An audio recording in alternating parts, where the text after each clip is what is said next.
causative agent. So if, for example, like nowadays it's common, COVID. So we have the virus, and there will be a reservoir where it will be growing.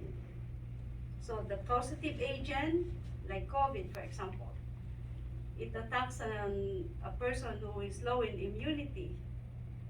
So this will be the reservoir, the person. And then the portal of exit in any body opening or on an infected person that allows the pathogen to leave. So if I have COVID virus, my portal of exit, when I sneeze, when I cough, and your immunity is low, you can catch that. So it will develop in you, my COVID virus will develop in you, for example, you are the reservoir.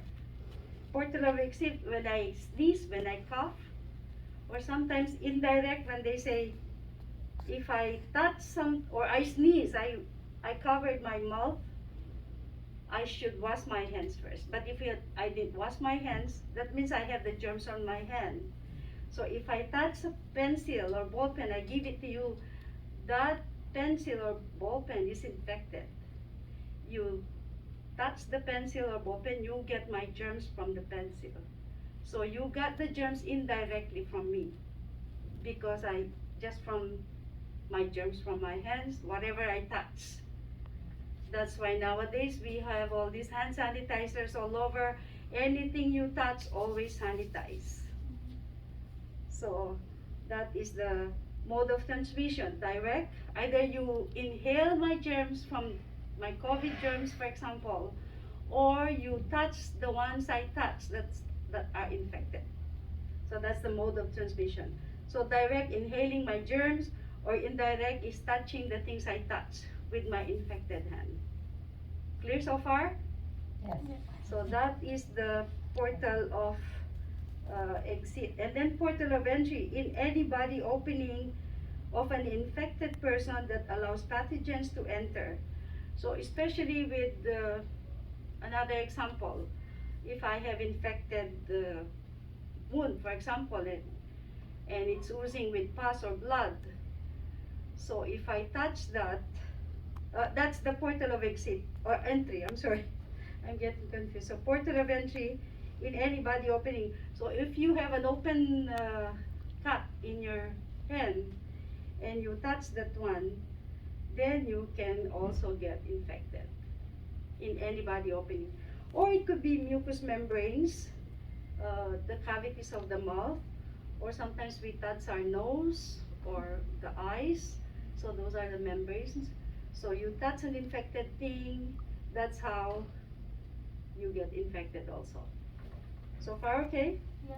And then there is this susceptible host. Again, if our immune system is low, we can easily get infected or get sick. That's why you have to take care of yourself.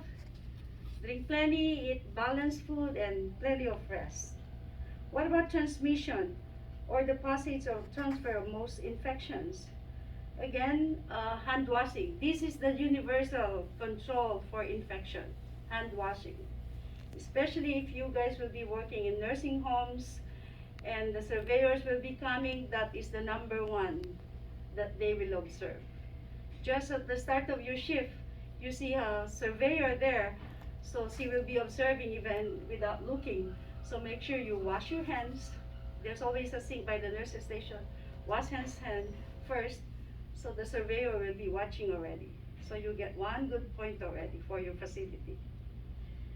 So hand washing, so there are different kinds of sepsis or infection. There is this medical asepsis. It refers to measures used to reduce the prevent the spread of pathogens.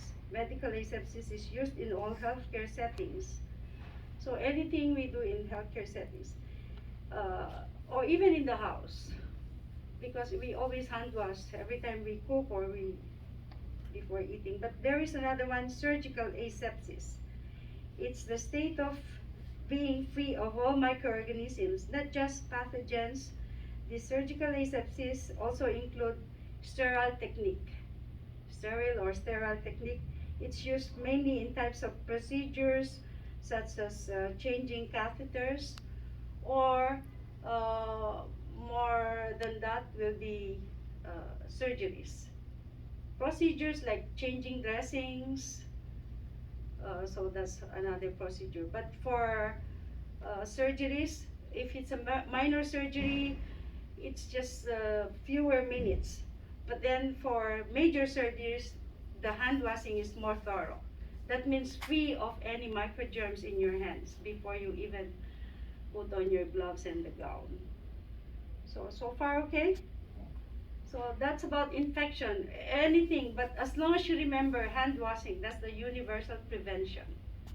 And then of course there are other things with to prevent, the nutrition of the person or you also. That's why we have to take care of ourselves also.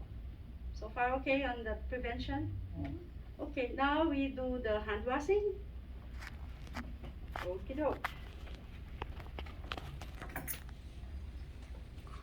So I go to the sink. I don't have my jewelry already, but if you're wearing your watch or rings, make sure you take them off and put them in your pocket. And you don't touch your uniform with the sink. So before I turn on the faucet, I get one towel and I turn on the cold water first. And then with the same paper towel, I turn on the hot water. So you discard the paper.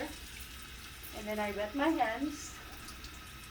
And make sure your hands are lower than your elbow so it won't spill all over. So I get 2 to 3 pumps of the soap.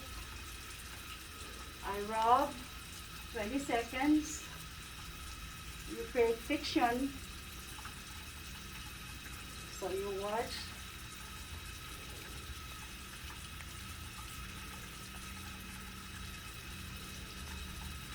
So 20 seconds now, I interlace.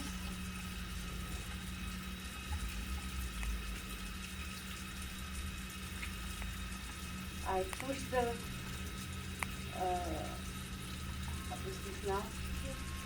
Cuticle. And the other hand too. And then I go underneath the nails.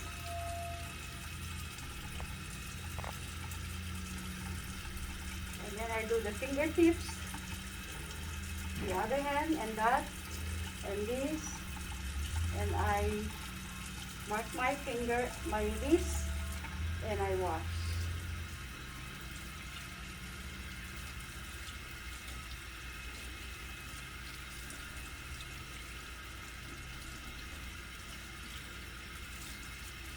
So I get another paper towel. I dry from the tips to the wrist. Discard another paper towel, the back of my hand, from the fingers to the back of the hand to the wrist. And another one goes into my other hand from the tips, pat dry, and discard. Another one from the back of the hand, from the tip to the back of the hand to the wrist. And I get the last paper towel. So I turn off the hot water first, and then the cold. And make sure you don't touch the sink.